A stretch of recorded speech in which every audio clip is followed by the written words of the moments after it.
గురుగారు 'యాత్ర 2' సంగతి అలా ఉంచితే ఈ నెల 15వ తారీఖు ఇంకొకళ్ళు ఆపోజిట్ బ్యాచ్ 'రాజధాని ఫైల్స్' అనే ఒక సినిమా తీసుకుంది. అంటే సోషల్ మీడియాలో మొన్న కూడా జరిగిన 'యాత్ర 2' ట్రైలర్ వర్సెస్ 'రాజధాని ఫైల్స్' ట్రైలరు. దాంతో పాటు ఆళ్ళక్కడుంటే ఇక్కడ ఈళ్ళు రజాకార్. ఈళ్ళు గూడా వచ్చేస్తున్నారు.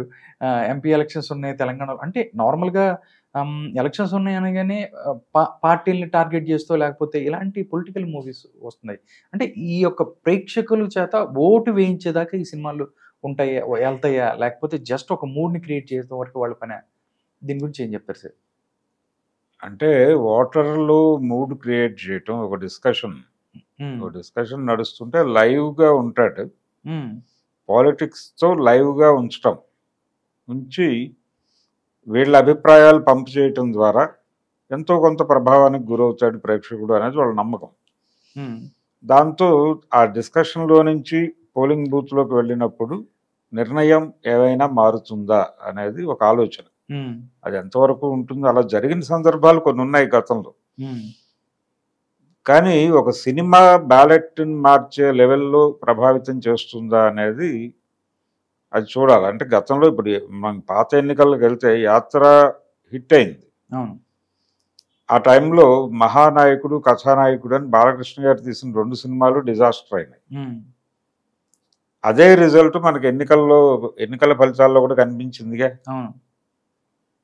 జగన్మోహన్ రెడ్డి గెలిచి చంద్రబాబు ఓడిపోవటం అది 'యాత్ర' ప్రభావం చూపించిందా అంటే అది ఆయన క్లెయిమ్ చేసుకోవచ్చు డైరెక్టర్.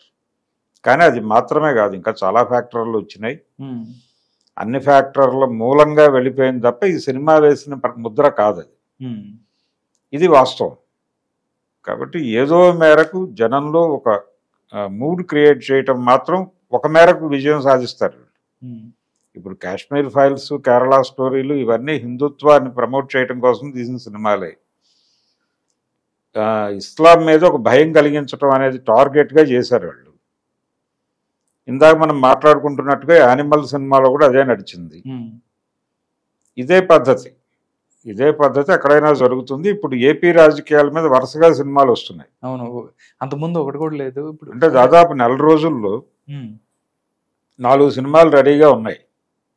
ఇప్పుడు ఆల్రెడీ ఒక సినిమా వచ్చేసింది 'యాత్ర 2'. 'రాజధాని ఫైల్స్ వస్తోంది హ్మ్. 15వ తారీఖు. వర్మ గారు కూడా మార్చిలోపు రిలీజ్ పెట్టుకోవాలి అనుకుంటున్నాడు వ్యూహాన్ని. యాక్చువల్గా 16వ తారీఖే రిలీజ్ అనుకున్నారు ముందు.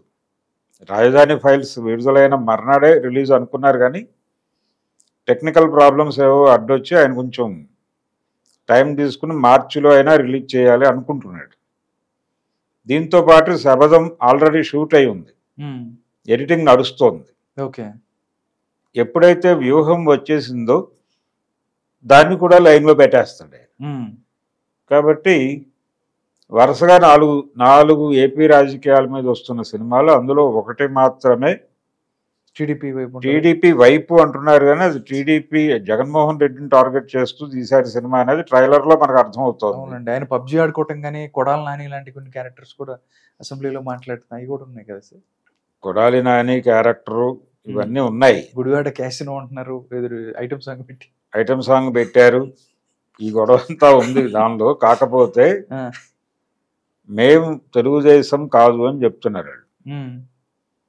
మేము తెలుగుదేశం కాదు, ఒక జరిగిన చరిత్రని చెప్పే ప్రయత్నం చేస్తున్నాము అని చాలా ఓపెన్ గా మాట్లాడుతున్నాడు ఆయన.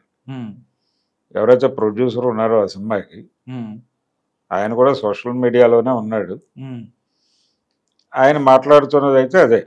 అంటే వాళ్ళ ఉద్దేశం ఏంటి, భూములు ఇచ్చినటువంటి రైతులు, రాజధాని కోసం భూములు ఇచ్చినటువంటి రైతులు సఫర్ అవుతున్నారు, వాళ్ళని సఫర్ చేసే రైట్ ప్రభుత్వానికి ఏముంది అనేది పాయింట్. అసలు సఫర్ చేసింది ఎవరు లాక్కున్నారు భూములు? ఈ ముఖ్యమంత్రి కాదు, పాత ప్రభుత్వం భూములు తీసుకుంది. అసలు అన్ని భూములు ఎందుకు తీసుకుంది ప్రభుత్వం? 35,000 ఎకరాలు తీసుకోవాల్సిన అవసరం ఏమిటి క్యాపిటల్కి? ఒక మహానగర నిర్మాణం జరుపుతాను అన్నాడు ఆయన. ఈ మహానగర నిర్మాణం జరపక్కర్లా, నువ్వు పర్మనెంట్ సెక్రటేరియట్, పర్మనెంట్ శాసనసభ, పర్మనెంట్ హైకోర్టు కట్టి వదిలేస్తే ఆ ప్రాంతానికి జనాల రాకడ పెరుగుతుంది. ఓకే. జనాల రాకడ ఎప్పుడైతే పెరుగుతుందో అది సెంటర్గా డెవలప్ అవుతుంది. అక్కడ రకరకాల వ్యాపారాలు ఎవరికి వాళ్ళే చేసుకుంటారు. మీరు నిర్మించి ఇవ్వక్కర్లా. మీరు జనాల నుంచి భూములు లాక్కొని మీరు నిర్మించి ఇంత కష్టపడక్కర్లా. దానంతట అదే ఒక నగరం ఏర్పడుతుంది అక్కడ. మీరు ఆ బాధ్యత మీ భుజాన్ని వేసేసుకుని మీ భూములనే నాకు ఇచ్చేయండి, నేను దాన్ని డెవలప్ చేసి ఇస్తాను. ఇది ఒక మహానగర నిర్మాణం చేయాలనుకోవటం, దానికి టైం కనీసం 50 ఏళ్ళు పడుతుంది అన్నాడు ఆయన.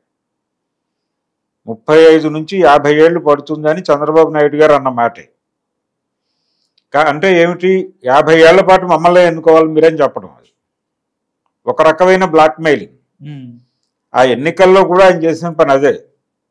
ఆయన ఏం మాట్లాడాడు లాస్ట్ 2019 ఎన్నికల్లో ఆయన మాట్లాడిన మాటలు ఏమిటి, చాలా క్లియర్గా జగన్మోహన్ రెడ్డి గెలిస్తే క్యాపిటల్ ఉండదు, అందుకని జగన్ని గెలిపించొద్దు, అమరావతి కావాలనుకుంటే తెలుగుదేశానికే ఓటేయండి అని చెప్పాడు ఆయన. మరి జనం అంత విన్నారు కదా, నువ్వు చెప్పిన మాట విని వాళ్ళు చేసిన పని ఏంటి, జగన్ ఓటేశారు. 151 సీట్లు ఇచ్చారు. అంటే రాజధాని వద్దని జనం చెప్పినట్టేగా నువ్వు చెప్పిన రెఫరెండం ప్రకారం. మరి దాన్ని అంగీకరించి గౌరవించి ఓటర్లకు దండం పెట్టి నేను కూడా అమరావతికి వ్యతిరేకం అనాలి. అసలు 35,000 ఎకరాలు ఎవరిచ్చారు? ఆ రోజున సాగులో ఉన్నది ఎవరు? కౌలు రైతులు ఉన్నారు. ఎవరు అంగీకరించినా అంగీకరించకపోయినా ఆంధ్ర కావచ్చు, తెలంగాణ కావచ్చు, ఎక్కడైనా కానీ ల్యాండ్ లార్డ్స్ వ్యవసాయం చేయటం అనేది లేదు.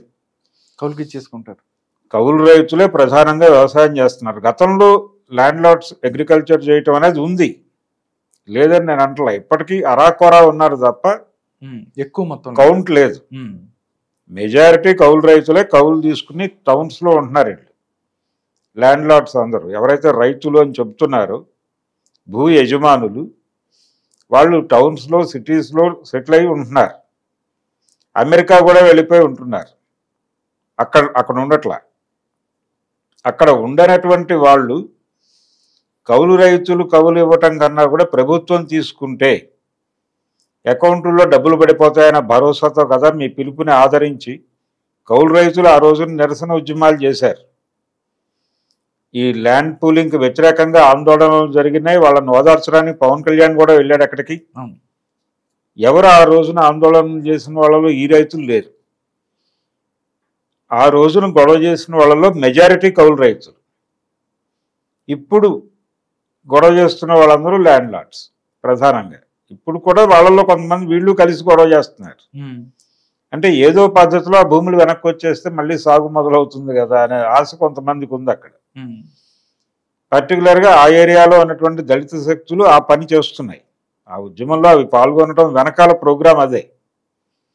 కాబట్టి ఇది ఒక కాంప్లెక్స్గా ఉంది ఇష్యూ అని అనుకోనక్కర్లేదు. వీళ్ళందరినీ వీధికి నెట్టడంలో చంద్రబాబు గారి పాత్ర కూడా ఉంది. చంద్రబాబు కూడా విలనే వాళ్ళ జీవితాల్లో. కాకపోతే జగన్ని మెయిన్ విలన్ గా మార్చే ప్రయత్నం జరుగుతుంది, ఒక కాన్స్పిరసీ అక్కడ. దీన్ని సీరియస్గా పట్టించుకోవాలి. దీన్ని పట్టించుకుంటే ఏమవుతుందంటే రాజధాని ఫైల్స్ అనే సినిమా ఒక వ్యక్తిని మాత్రమే చూపించి రెండో భాగాన్ని వదిలేసింది. అసలు భూములు గుంజుకున్న పెద్ద మనిషిని వదిలేసి ఆ నిర్ణయాన్ని, అంటే ఆయన నిర్ణయాన్ని ఆమోదించకపోవటం ఇతను తప్పు అన్నట్టుగా సినిమాలో నడిపే ప్రయత్నం చేశారు. చంద్రబాబు నాయుడు గారు తీసుకున్న నిర్ణయాన్ని జగన్మోహన్ రెడ్డి స్వాగతించి ఆదరించలేకపోవటం మీరు తప్పని ఎలా చెప్తారు? అప్పుడు తెలుగుదేశం సినిమా అనే కోణం వస్తుంది దానికి. అది వచ్చింది ఆల్రెడీ, కానీ మేము అలా తీయలేదు. రైతుల ప్రాబ్లం, రైతుల అభిప్రాయం మాత్రమే చెప్తున్నాం మేము అని చెప్తున్నాడు ఆయన. రైతుల అభిప్రాయంలోనే ఇంత గందరగోళం ఉంది. ఆ రోజున భూములు గుంజుకునేటప్పుడు ఎవరైనా అబ్జెక్ట్ చేశారా? వెళ్ళి ఇన్ని భూములు ఎందుకు తీసుకుంటున్నారు మీరు ఆ 3 కట్టేస్తే ఇప్పుడు అక్కడ జరగాల్సిన నిర్మాణాల వరకు, ప్రభుత్వ స్థలాల్లో వాళ్ళ నిర్మాణాల వరకు వాళ్ళు జరిపేసుకుని ఉంటే వాటి చుట్టూ హోటల్స్, వ్యాపారస్తులు వచ్చి అక్కడ భూములు కొనుక్కుని కట్టుకునేవాళ్ళు. లేకపోతే ఆ రైతులే కట్టుకునేవాళ్ళు డబ్బులు వేసుకుని. అవసరం నీడ్ ఉంది కాబట్టి. ఇప్పుడు హైదరాబాద్ని ఎవరు కట్టారు? నిజాం నవాబ్ ఏమైనా నిర్మించాడా? లేదు. ఆయన సమయంలో నిర్మాణం జరుపుకుంది అంతే. నిర్మాణాలు, ప్రధాన నిర్మాణాలు వాళ్ళు చేస్తారు, మిగిలిన నిర్మాణాలు జనం చేసుకుంటారు. వాళ్ళకేం సంబంధం, ప్రభుత్వానికేం సంబంధం? మీరే స్థలాలు తీసుకుని, మీరే కట్టి, మీరే డెవలప్ చేసి, అసలు ఈ డెవలప్మెంట్ యాక్టివిటీ ఏమిటి? ఒక స్థలాన్ని తీసుకుని అపార్ట్మెంట్లు కట్టేవాడు డెవలప్మెంట్ అగ్రిమెంట్ రాసిస్తాడు. అలాంటి అగ్రిమెంట్లు రాశారు మీరు రైతులకి. అసలు మీరు ఆ కన్స్ట్రక్షన్ రంగంలోకి మీరు ఎందుకు వెళ్ళాలి, ప్రభుత్వం ఎందుకు వెళ్ళాలి అని ఎవరైనా క్వశ్చన్ చేశారా ఆ రోజున? లేదు కదా. రాజధాని ఫైల్స్ ఆ రోజున కూడా తీసుండొచ్చు. మరి ఈ రోజు ఎందుకు తీశారంటే మీకు మోటో ఉంది, జగన్మోహన్ రెడ్డి మీద దాడి చేయాలి అనేటువంటి మోటోతోనే మీరు ఈ సినిమా తీశారని అనుకోవాలి. ఇప్పుడు ఇదే మూడ్లో రజాకార్ ఫైల్స్ అని తీశాడు ఆయన. వీళ్ళు కూడా వచ్చేస్తున్నారు. రజాకార్ ఫైల్స్ మోటో ఏమిటి? నిజాం నవాబు సైన్యం రజాకార్లు, కాసిం రజ్వీ నేతృత్వంలో వాళ్ళు ఇక్కడ హిందూ సమాజాన్ని అల్లకల్లోలం చేశారు, హిందువుల మీద దాడులు చేశారు, అణిచివేశారు, తొక్కేశారు, నలిపేశారు. ఇవన్నీ చెప్పాలి ఆయన. చెప్పడం కోసం సినిమా తీస్తున్నారు. కానీ నిజానికి జరిగింది ఏమిటి? వాస్తవానికి రజాకార్ సైన్యంలో 78% నుంచి 80% వరకు ఉన్న సైన్యం హిందువులే. ఇది అలాగే వాళ్ళు ఎవరిని రక్షించారు? దేశ్ముఖులను రక్షించారు, ఇక్కడ ఉన్నటువంటి దొరలను రక్షించారు. ఎవరి నుంచి రక్షించారు? భూముల కోసం పోరాటం చేస్తున్నటువంటి రైతుల నుంచి కాపాడారు, రైతు కూలీల నుంచి. అంటే తెలంగాణ సాయుధ రైతాంగ పోరాటం మీద దాడి చేయటం కోసం వీళ్ళందరూ, అంటే దొరతనాన్ని వ్యతిరేకించి రోడ్డు మీదకి వచ్చి సాయుధ పోరాటం చేస్తున్నటువంటి వాళ్ళని అణిచిపెట్టడం కోసం ఆ సైన్యం ప్రధానంగా పనిచేసింది. ఈ దొరలందరూ కూడా హిందువులే. ఈ దొరల సైన్యం రజాకార్ సైన్యంతో కలగలిసి ఈ దాడులకు పాల్పడింది. ఇది కూడా చెప్పాలిగా నువ్వు. ఏకోన్ముఖంగా హిందువుల మీద దాడి చేసుకుంటూ వెళ్ళిపోయాడు అని చెప్తే ఎలాగా? ఈ ప్రచారం ఈ రోజే కాదు, నిజాం పాలనలో హిందువులు నలిగిపోతున్నారు అనేది ఎస్టాబ్లిష్ చేయడానికి వాళ్ళు క్యాంపెయిన్స్ చేశారు ఆ రోజుల్లోనే. అంటే గ్రామాల్లోకి ఆర్ఎస్ఎస్ దళాలు వెళ్ళి మీరు తీవ్రంగా నష్టపోతున్నారు, మీరందరూ తిరగబడాలి అని చెప్పి మాట్లాడారు. ఈ మాట్లాడటానికి వెళ్ళినటువంటి దళాలతో లోకల్గా ఉన్న పూజారి వర్గం మాట్లాడి, బాబు ఇక్కడ అందరం బాగానే ఉన్నాం, మీరు దయచేసి ఇలాంటిదేం పెట్టద్దు, వెళ్ళిపోండి ఇక్కడి నుంచి అని పంపించేసిన చరిత్ర కూడా ఉంది. అది ఎవరో రికార్డ్ చేయాల, గాడ్సే గారే రికార్డ్ చేశాడు. ఆయన కూడా వచ్చాడు ఆ టైంలో తెలంగాణలో ప్రచారానికి. వచ్చి ఆయన కూడా ఇక్కడ పల్లెల్లో తిరిగాడు. ఆయన అరెస్ట్ చేయించారు. అరెస్ట్ చేయించిన వాళ్ళు కూడా హిందువులే. ఆయన ఇక్కడ 1 year ఇక్కడ కొత్వాళ్ళు ఆయనకు శిక్ష విధించడం జరిగింది. చెంచల్గూడలో ఉండి వెళ్ళాడు ఆయన. కాబట్టి ఇదంతా కూడా తీస్తే బాగుంటుంది.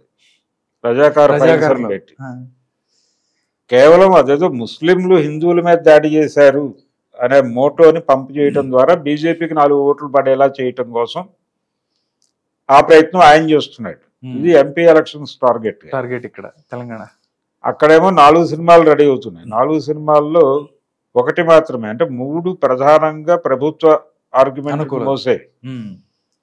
అది శపథం కావచ్చు, వ్యూహం కావచ్చు. ఆ 2 రామ్ గోపాల్ వర్మ గారి సినిమాలు. యాత్ర ఆల్రెడీ అయిపోయింది. ఇప్పుడు రావాల్సిన 2 సినిమాలు వాళ్ళవి, వర్మ గారి. వీళ్ళది రాజధాని ఫైల్స్. ఇది తెలుగుదేశం అనుకూల సినిమా అనేది ఆల్రెడీ వాళ్ళు ట్రైలర్ ద్వారానే ప్రపంచానికి అర్థం చేయించారు. అదే ఉంటుంది సినిమాలో, అంతకు మించి భిన్నంగా ఉండే అవకాశం లేదు. ఆల్రెడీ అక్కడ అమరావతి జేఏసీ వాళ్ళు కూడా ఈ సినిమాని భుజాన్ని వేసుకున్నారు. వాళ్ళు ప్రచారం చేస్తున్నారు రోజువారీ, రకరకాల పద్ధతుల్లో వీడియోలు పెడుతున్నారు. అమరావతి జేఏసీ అభిప్రాయాలకి ఎక్కువ ప్లేస్ ఉంటుంది ఆ సినిమాలో. ఓకే, చంద్రబాబు అనుకూలంగా లేం, మేము రాజధాని రైతులకు మాత్రమే అనుకూలంగా ఉన్నామని మాట్లాడుతున్న మాటల్లో అది కేవలం, అంటే జగన్మోహన్ రెడ్డిని ఓడించడం అంటే తెలుగుదేశాన్ని తెచ్చి అధికారంలోకి తీసుకురావటమే అనివార్యంగా. కాబట్టి మీరు బయటకు చెప్పకపోయినా మీ హిడెన్ ఎజెండా అదే విషయం ప్రపంచానికి తెలుసు. అదొక యుద్ధం జరుగుతోంది. దానికి పోటీగా వ్యూహం, శబదం, రజాకార్ ఫైల్స్. అంటే పార్లమెంట్ ఎలక్షన్స్కి, ఏపీ ఎలక్షన్స్కి ప్రిపేర్ అయిపోండి ప్రజలారా అనే సందేశం సినిమా పరిశ్రమ నుంచి ఇస్తున్నారు. చూడాలంటే భారతీయ జనతా పార్టీకి అయితే మరోసారి అధికారంలోకి వచ్చే అవకాశం కనిపిస్తోంది. ఏపీలో వచ్చేసరికి ఇద్దరు 50-50 ఉన్నారు. టఫ్ ఫైటే. ఎవరు గెలిచినా పెద్ద భారీ మెజారిటీలతో ఏం గెలవరు, ఎక్కువ సీట్లతో గెలవరు, బొటాబోటీ మెజారిటీతో గెలవటం ఇద్దరు కూడా. ఈయన వైనాట్ 175 అన్నప్పటికీ అంత లేదు సినిమా. అక్కడ 100 దాటి ఎన్నొచ్చినా చాలు అనే పరిస్థితి ఇంటర్నల్గా వాళ్ళకే ఉంది. బయట నుంచి చెప్పక్కర్లేదు, వాళ్ళకి ఇంటర్నల్గా అభిప్రాయం ఉంది. ఓకే, వీళ్ళు కూడా ఏదో రకంగా ఈ ఎన్నికల్లో పార్టీని బతికించుకోవాలనేటువంటి దీనిలో చాలా చాలా డెస్పరేటివ్గా ఉన్నాడు ఆయన, చంద్రబాబు నాయుడు గారు. ఓకే, ఎవరితోనైనా పొత్తు పెట్టుకోవడానికి సిద్ధపడిపోతున్నాడు ఆయన. అసలు పొత్తు పెట్టుకోవడానికి అవతల పార్టీకి ఇంకో పార్టీ మిగలకుండా చేయడానికి ప్రపంచంలో ఉన్న అన్ని రాజకీయ పార్టీలతోనూ పొత్తు పెట్టుకోవడానికి సిద్ధపడుతున్నాడు ఈయన ఆతృత చూస్తే అర్థమవుతుంది ఎంత ఈగర్గా ఉన్నాడు ఈయన గెలవటానికి అని. చంద్రబాబు జనసేనతో పొత్తు పెట్టుకున్నాడు, కాంగ్రెస్ వాళ్ళతో లోపాయి గారి ఒప్పందం పెట్టుకున్నాడు, బీజేపీతో కలవడానికి ప్రయత్నం చేస్తున్నాడు. ఓవైపు బీజేపీ, కాంగ్రెస్ రెండు శత్రువులు. ఈ ఇద్దరు శత్రువులు కలిసి తనను గెలిపించాలి ఏపీలో అనుకుంటున్నాడు ఈయన. రాహుల్ గాంధీ, మోడీ ఇద్దరు కలిసి తన పల్లకి మోయాలనుకుంటున్నాడు ఆయన. ఈ లెవెల్ కాన్స్పిరసీ చేస్తున్నాడు ఆయన. చూడాలి ఎవరు సక్సెస్ అవుతారు. అంటే సార్ వీళ్ళైతే కూడా వ్యూహాన్ని అట్టుకున్నారు, తెలుగుదేశం పార్టీ లోకేష్ కానీ వీళ్ళు కానీ. రేపు రాజధాని ఫైల్స్ వస్తుంది, అది ప్రభుత్వ వ్యతిరేకమైన సినిమా, వాళ్ళు అడ్డుకునే ప్రయత్నం కానీ లేకపోతే దానికి ఏమైనా స్కోప్ ఉందా? లేకపోతే ఇప్పటి వరకు లేదు. ఆల్రెడీ టైం దగ్గరకు వచ్చేస్తుంది, 2 days లో సినిమా రిలీజ్ అవుతోంది. ఓకే, అటువంటి కండిషన్ ఉంటుందేమో అని కొంత అనుమానం పడ్డారు, కానీ లేదు, అలాంటిది ఏం లేదు. ఓకే గురుగారు, చూద్దాం ఏం జరుగుతుందో. ప్రస్తుతానికైతే సినిమాలు మొత్తం జనాల మూడ్ని సెట్ చేయడానికి మూవీస్ అయితే పొలిటికల్ మూవీస్ వస్తున్నాయి. తర్వాత అది ఎంతవరకు ఓటుగా మారుతుంది అనేది మనం చూడాల్సింది. నమస్కారం. నమస్తే.